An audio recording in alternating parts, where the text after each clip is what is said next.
asking people online through Twitter and through my blog for the questions they would put to you. Oh, that's interesting.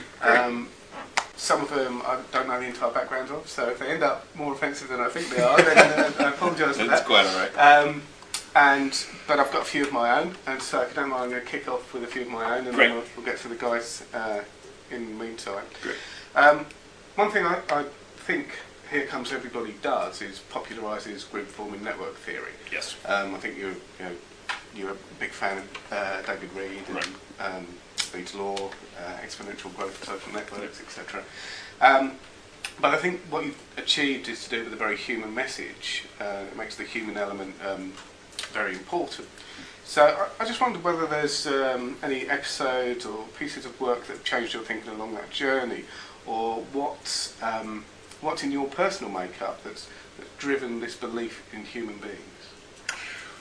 I don't know, sort of short of a gene scan that found sort of pro-social or anti-social genes. I can't exactly say what's in my social makeup, but I will tell you a funny story, funny to me anyway, that sort of put me onto this early on. I started using the internet in 1993, and I joined a service called Panix. It was a public access internet service. And I fell in with a bunch of cranky Unix system administrators who worked at banks. Right? These were people who knew more about Unix, the operating system, than I will. They've forgotten more than I will ever know. And for some reason, they took me under their wing. And I would come in and ask stupid questions, and they would answer me. And then I would ask less stupid questions, and they would answer me in some more detail. And over the course of a couple of years, I got this incredible education. And then I started talking to people outside of this little domain about the internet, and people would say, "Did you do this in college?" And I'd say, "No, I didn't do this in college." And then they would say, "Oh, so you're self-taught?" It's like, well, also no. And those were people's two modes. Either there was an official institution or you did it on your own. It's like, no, actually there's this third thing. Like, I got a really hardcore education. I just got it from people who did it because they liked it. And it suddenly seemed really strange to me how that collection of non-financial motivations nevertheless created something that was really valuable and hard to get elsewhere. And that little tickle from almost 20 years ago has kind of run through everything, which is, why do people do things outside of the official explanations of I do it because it's my job? Mm-hmm.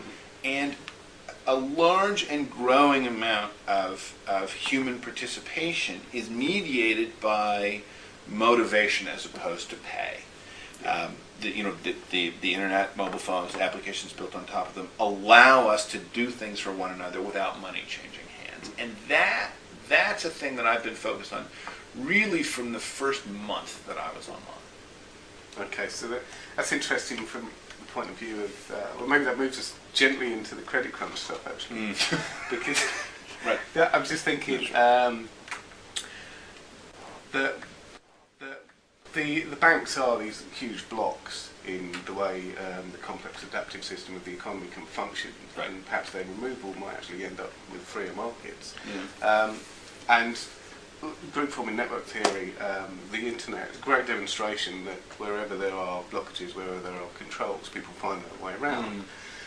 So can you see, is there any long-term impact about the credit crunch? Do you think perhaps we might end up, we were talking earlier about Kiva and Prosper, do you think that might be a model more and more people end up going towards, and actually doing their banking as communities of purpose, people sharing the same?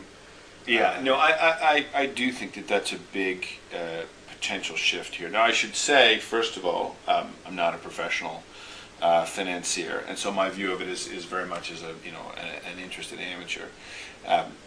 And second of all, that what the governments of the world, and particularly Brussels, London, Washington, do is, I think, still very much up in the air. But I do think, whatever happens, that the model of saying the social capital within a community is actually a way to reduce risk and to offer loans that have a high chance of being paid back. Right? Yunus pioneered it with, it's the Grameen Phone, Grameen Bank model, where when you loan to a community, that community both exerts peer pressure on the recipient of the loan, but also helps spread the value of the loan into the community, and that's being disconnected in current banking, and can provide a cushion. And the current banking made, I think, several mistakes, right? Moving away from a sort of know your customer model to these so-called liar's loans, where you were not required to attest to anything. Exactly. No income, no job or assets loans, ninja loans, these things. And where the business of vetting whether or not you were going to be paid back moved away from a model based on trust to a model based on risk analysis. My view is that the people who should be run into the street and hunted down are Moody's, Fitch, the people who provided the AAA ratings, based entirely on a mathematical analysis that didn't take into account who was actually getting the loans. You move all the way to the other end of the scale, the microcredit model, as exemplified by Kiva reaching into the third world, and in the States right now, by a company called Prosper that's actually doing peer-to-peer lending within industrialized communities. It's the opposite. People not only know the customer, they know the customer's social network, they know the social network of the person getting the loan, and they know the social network of the people syndicating the loan. Right. So it's a return to the names, the Lloyds of London model. Yeah. And it turns out to be relatively higher cost than, just running some mathematical figures and dealing with risk management. But it is less subject to systemic breakdown. And I believe we're going to see an increase in that in the credit markets, because evidence of the current systemic breakdown is going to make people shy away from going right back to the mathematical modeling without without knowing your customer. Okay, that's interesting that you think of taking the maths, the algorithms out of it, if you like, and getting a bit more of the human influence into all of our models. The problem with the algorithms do a very bad job at detecting change that's caused by the operation of the algorithm. In the same way that we get a search engine optimization industry once we get search engine algorithms, we get a loan optimization industry once it becomes mathematically predictable what you need to do to get a loan, and a bunch of bad actors, really on both sides of the equation, the people writing loans and the people receiving the loans, will try and get just inside that line. And so what all of the predictive models said was, let's assume the future is like the past, and now we'll run these predictive algorithms to slice up debt into these various tranches.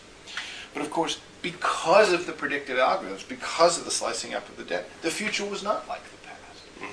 And so when you get these kind of feedback loops, the idea that there is some actor external to the system just looking down from the Olympian heights and merely measuring is utterly false. Right? What they're doing by measuring and slicing and dicing is to change the thing they're being measured, and they didn't take that into account. Now, I'm not anti-math, anti-algorithm, but I do believe that one of the counterweights to purely predictive modeling is to take into account social capital as a way of lowering the risk of default. And that's something that has been left completely by the wayside in the industrialization of finance, but it's been picked up by the microcredit, microloan movement as something that's actually turned out to be quite effective. Cool. I'm going to change the subject just a little bit, probably building on what we've been talking about. The whole idea of group form and network theory, the idea that its exponential value is a potential at the moment but could become a reality if people could connect beyond silos, raises questions for me about how we get beyond the current silos we're using. What social tools, technologies, or social media do you think currently do the most effective job of group forming? Oh, email, easily. I mean, the interesting thing is that this stuff doesn't get socially interesting until it gets technologically boring. It's not just enough to have a new tool. A lot of other people have to have the tool for it to have a really large-scale social effect. And it's not enough for those people to have the tool. They actually have to be bored by it. Right? They have to take it for granted. It can't just be, oh, I got an email, right? I mean, it's got to be right? And so in the United States right now, the presidential election is on. You may have read a little something about it in the papers. John McCain and Barack Obama, the two main party candidates, and since the conventions for respectively Democratic and Republican Party, the most active political medium has been these email forwarding messages, where suddenly people are kicking into action to either reaffirm to their friends or to sway the votes of their friends and relatives. And email forwarding it's effortless, both because it works so well, but also because nobody has to think twice about it. Right? If you introduce somebody to Twitter, the sort of character limited messaging service, it's strange. It takes a little getting used to. Like it takes a while to get bored enough of Twitter to use it natively. Email, on the other hand, to a first approximation, everybody who's online has email, and so the really big social shifts right now come from not just from people putting up videos, putting up campaign ads, but from then people forwarding that around to their friends. Sarah Silverman, who's a famously foul-mouthed young comic in the States, has done a video exhorting young Jews to go to Florida and to extol the virtues of Barack Obama to their elderly parents and grandparents.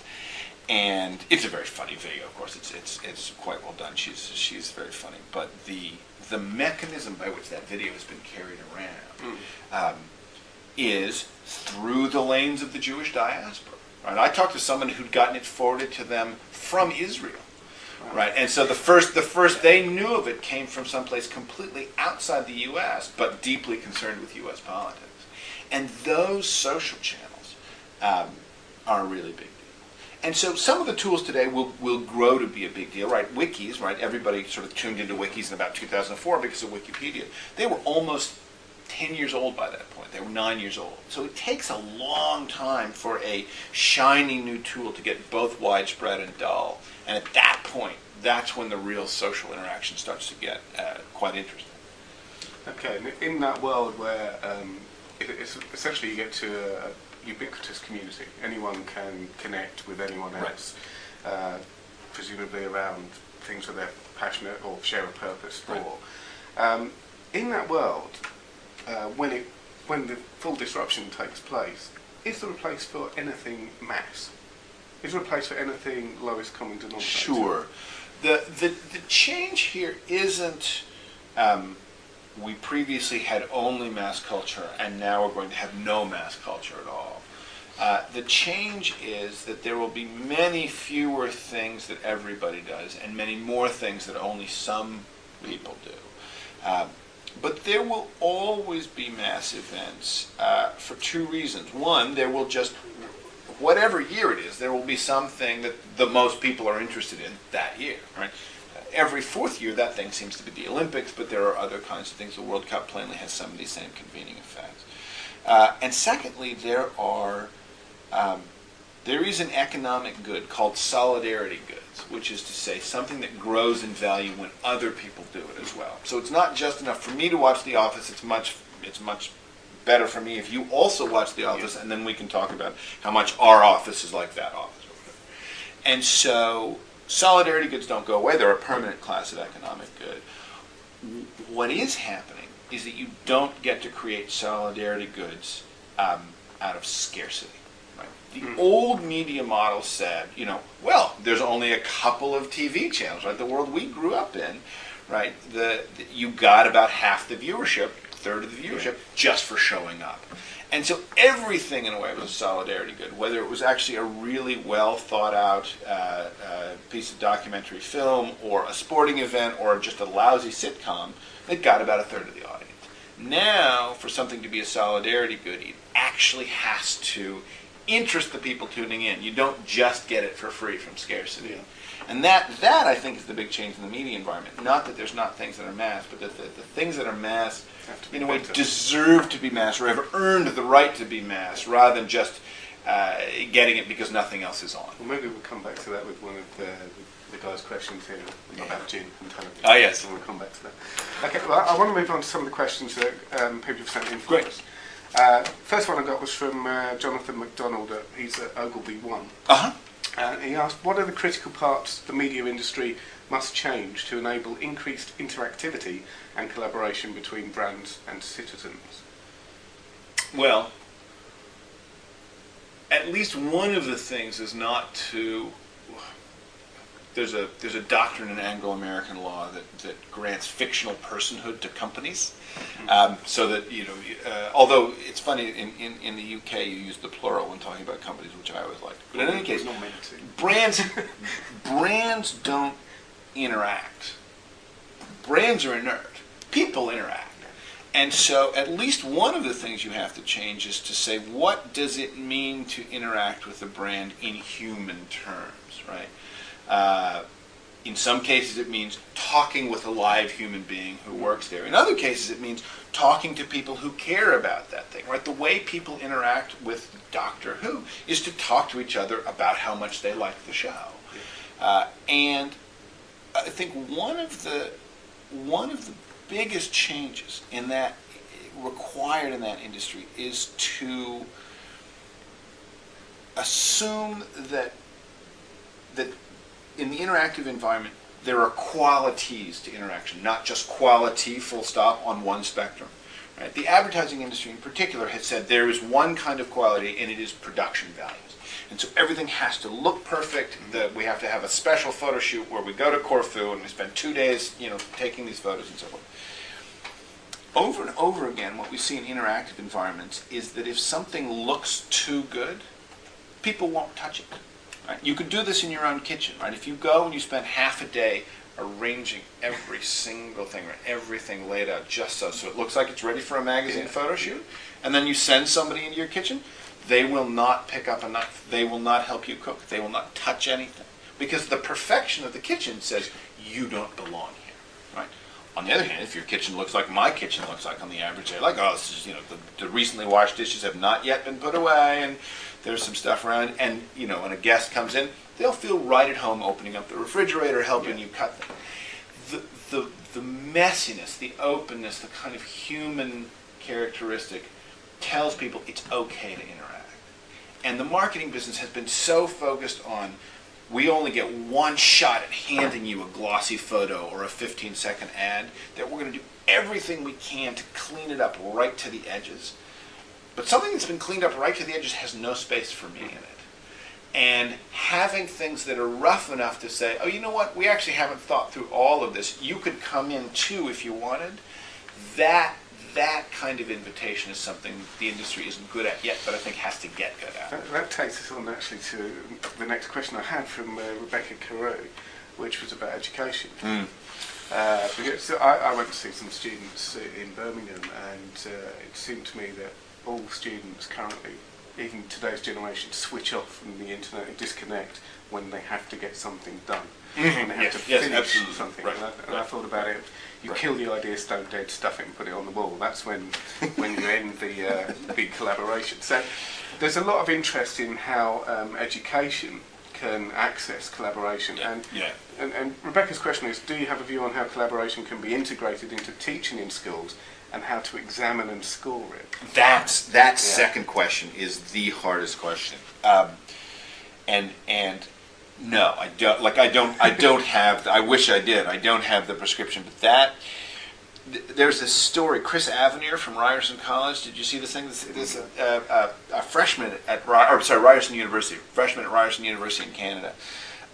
Started his own Facebook study group for his chemistry class. Okay. And he got 146 of his fellow students to join. So they're going along studying chemistry, and suddenly he's called up on charges, 147 counts. And the university's going to expel him. Because universities have two different messages. One message on the inside is, welcome to the community of scholars, we're glad you're here, we advance the conversation in groups. The best kind of class to be in is a small discussion seminar. And then to the outside world they say, we do quality control of individual minds, we stuff brains with facts and stamp a diploma on them and ship them to you. And those two systems are in such profound tension that the only thing that kept the two messages from bumping into each other was the group message stayed entirely within the walls of the college, and the diploma message was entirely for external consumption. And now we're dealing with collision. And I say this as a person who teaches at a university where there is a great emphasis on collaborative work. At the Interactive Telecommunications program where I teach at NYU, all students spend some of their time working on group efforts. The only thing we've been able to do is to keep the groups small so that they become self-policing. So you don't get free riders. You don't get one student just coming along for the ride. But it is such a deep and profound shift from each student must learn roughly the same things in the class to when you put a group together, people sort out what their interests and specialties are. That it seems to me to presage some fairly serious redesign.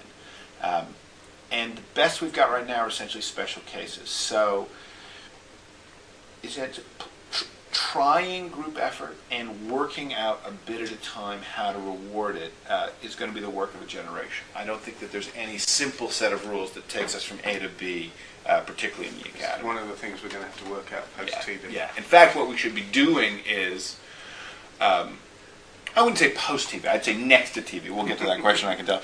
But one of the things we should be doing is really everybody who's experimenting with group work inside the academy should be sharing their examples, both what works and what doesn't work. Is he saying inside and outside? I mean, by outside, I mean in K through 12 education as well, and education for younger children. Right. So there's one set of problems at the collegiate and graduate level, and then there's another set of problems, particularly I think for high school students, not so much for K through 8, but for high school students who are entering into the social arena in an adult way for the first time. Creating an environment in which they're both expected to and rewarded for working together would be good for society, among other things. But it's such a profound shift that I think the best we can do right now is to have everybody thinking about this, essentially talking about the bit they know, whether it's something that works especially well or something that's especially disastrous, and over time just integrate integrate the idea of how schools should run based on what we learn. That's going to be a really tough one. That institution especially is challenged by. And it's just one of the many areas that the disruption that the whole group forming thing is going to bring. We won't have time to deal with it all today. Yeah. I'll get on to another couple of questions. Mm-hmm. I've got one from Matt Edgar, who I believe works for Orange. Okay. And he asked, why call the book Here Comes Everybody?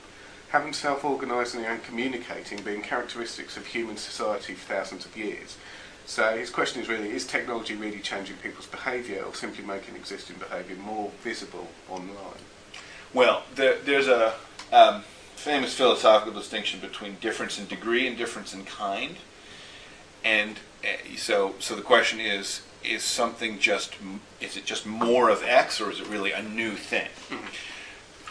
When that distinction runs into systems thinking, it breaks down, because I think it may have been Joel Spolsky who said this. He said, when you make something work 10 times better, you haven't improved the old thing, you've created a new thing. And so certainly the book is in fact, it starts with the premise that humans are natively and deeply social. Yeah. That these tools are ways of expressing that bit of human nature. On the other hand, the characteristics of the expression are unprecedented, right? I mean, when you look at the number of people who work on Wikipedia, who work on the Linux operating system, we're now dealing with collaborative groups that are larger than the largest hierarchical organization that has ever existed. And in the book, I essentially make a claim for novelty of scale, even given humans' native social abilities. It's the combination of those abilities and an environment that rewards them and shapes them in ways that we've never seen that are creating the novelty. So I'm not claiming, and in fact in the first chapter disavow the kind of techno-determinism that says essentially these tools are making people do things. Sure. People are doing them because we like them, because we like to work with each other. But there is a really profound difference between being able to find, being limited to my geographic area in finding people who share my interests, to being limited only by the density of communications around the entire globe. So I guess one of the silos we have to solve in that context is language. Right. I mean, there's a bunch of interesting work on crowdsourcing translation. First asynchronous translation, later simultaneous translation. The geeks, as always, they're ahead of the rest of us, because the language of code and the kind of discussions around code have centered. First, source code is its own language, and then English has become the kind of lingua franca. You get this very curious phenomenon, which is small global organizations. We're used to thinking of, you have a company, and then you can have a regional company, then a national company, and then global company is the biggest kind, right? Linux, the day Linus talked about doing this, he got answers from all around the world. He got answers from Austria, from New Zealand, from California. So he started with a 5-person global operation. Yeah. And that desilization, if you want to coin an awful phrase, started because the language barrier didn't exist in the technical community. Figuring out how to get people to communicate across language barriers in all kinds of other endeavors is really a big future challenge. Cool. So I'm going to ask you one from Simon Collister. I'm not really sure the background on this. All right. I'll ask it and see what happens. Very So good. why doesn't Here Comes Everybody tackle the battle over copyright and DRM? And he asks, is it, as Felix Schrader claimed, a case of self-censorship? Perhaps it's too controversial. Oh yes, I love that Felix thing. You know about this stuff? Yes. Okay. All right. Do you want to tackle it? Sure. So Felix writes this thing in which he says, essentially, the author did not agree with me, and the only possible explanation for that is that he secretly agrees with me, but he's tamping it down. Right. In fact, there's a much more parsimonious explanation, which is that I think Felix is wrong. Felix's view seems to me, from reading that piece, that copyright and DRM is the core battle of the age, and that and we just worked around it. It is well. So this is my view, which is essentially one of the misunderstandings actually. So I think there's actually two different pieces. Felix has, I think, misunderstood something about the book, and then he and I disagree. The misunderstanding is that this is a book about the current change loosely going under the phrase Web 2.0, right? Which is a phrase I never use in the book. I actually don't find it that helpful. But it's not. It's a book about change in the social environment. And so where we disagree is Felix believes that the change in the social environment is almost completely bound up in conversations about copyright and DRM, and I don't. I think, in fact, that the huge shift here, which I talk about fairly extensively in the chapter on open source, is around the novel copyright bargain offered up by the GPL, by the license used for open source software, and by kind of related licenses like the Creative Commons license. So in fact, I think copyright and DRM, while it's a major problem in some economic models of the media industry as a sort of broadcast-centric industry, actually doesn't affect sociality that much. And the routing around function that you alluded to with copyright law is to use these permissive licenses that essentially guarantee reuse by good actors. Mm-hmm. So in fact, I've written plenty on copyright on DRM. There's no self-censorship, and no one's ever accused me of self-censorship before. I tend to go on at length about anything I'm interested in, but I didn't put copyright on DRM here because I don't think it matters that much. Not just that, but I don't think it is part of the story, but it's a very minor part of the story. It's not actually it's not the part that matters very much. The question of whether or not we're going to stick it to the man vis-a-vis the big media companies is actually much less interesting than the question of under what circumstances is massive collaboration a good idea. And that's really not bound up with the DRM fight at all. Okay. nicely dealt with. I want to get onto the gin. Oh yes, me too. This It's only one in the afternoon, but why not? This is a question from Tim Holmes, and for those who aren't aware, I'm sure a quick bit of Googling will explain that Clay wrote about a heat sink. Heat sink, yes. And the idea was that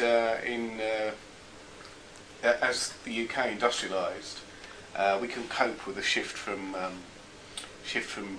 country life to urban life, and the way we dealt with it was to get very drunk for a long time. And only when we stop being drunk did we start building these great institutions, the education systems, the health services. And so, correct me if I'm wrong, but your explanation of television is that certainly for the last sort of 40, 50 years, that's been our version of gin, as we've shifted again into the information age, I guess. And it's been our way of coping with... Yes. Now, one asterisk on that is it's not so much the fact of gin, the fact of television. It's the fact of the gin craze. The hard thing to explain is not why people drink gin. It's quite tasty. The hard thing to explain is why in the early 1700s gin consumption went through the roof. And it went through the roof mainly in London, which was the city that was whose population density was expanding most dramatically. It wasn't a rural phenomenon, and it was only a minor phenomenon in the industrial centers of the Midlands. It was really where the population density was growing. And in a way, and the same thing is true of television. The hard thing to explain is not why people watch television. There's some funny stuff on, there's some interesting stuff on, why not? It's why did it become a half-time job for every citizen of the industrialized world? Why is it 20 hours a week for everyone to a first approximation in industrialized nations? And so it's the gin craze and the 20 hours a week of television watching that needs explaining, not gin itself and television itself. Yeah. But I'm sorry, and so the question was? The question was, what's next in the sequence? Gin, TV, then what? Oh, that's interesting. I don't know, because in fact there are long periods in which there is none of that kind of dissipation. What I think, what was next in the sequence, interestingly, about the gin craze, is that there were 30 years in which Parliament essentially tried to put the cork back in the bottle, both literally and figuratively. They said, they passed all of these laws essentially trying to replicate the morals and behaviors of pre-industrial society. In particular, people were scandalized that women were drinking gin, right? And this, no good could come of this, as you can imagine the thought at the time. And it was really only 30 years later, in the 1750s, when there was a kind of capitulation on all sides, that there was not going to be any way to preserve the pre-industrial environment of London, that in fact civic institutions were going to have to be developed that dealt with the fact that there were all of these people living cheek by jowl in what had been, certainly not a sleepy little town, but what had been a fraction of its size by 1750. There is a similar sense among, there's a group of kind of on the scale, sort of pessimist to Luddite writers. Nick Carr is the only one of that group actually worth paying attention to, but there's a bunch of them, Gorman, Keane, Bierkerts, Lee Siegel, all of whom have the same rough attitude, which I'm not against digital technology per se, I just think we should acquire only as much of it as won't change society. And that seems to me to be almost exactly the attitude of Parliament in the 1720s, which is, we want to regulate this to the point that it doesn't change anything. What we'd really like to do is hold on to what we're familiar with and take only sort of little advantageous slices of the new. And it seems to me that what's at the end, not of television itself, but at the end of, I'm going to watch television 20 hours a week, is participatory media that rewards not just consumption, but also production and sharing. And what we're entering into now, I mean, again, now in the sense of a historical generation, is a massive period of experimentation with what kinds of amateur production and what kinds of global sharing actually work well.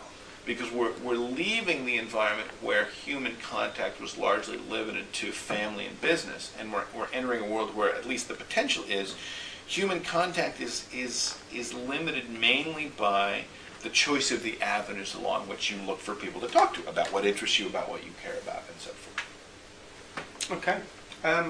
I think that now, how long have we got? 35 minutes. Oh, well, I'm already over time, so we'll draw that to a Very good. conclusion. So All right. thank you very much. Very good. Thank you, Dave. Thank you. Yeah, it's great.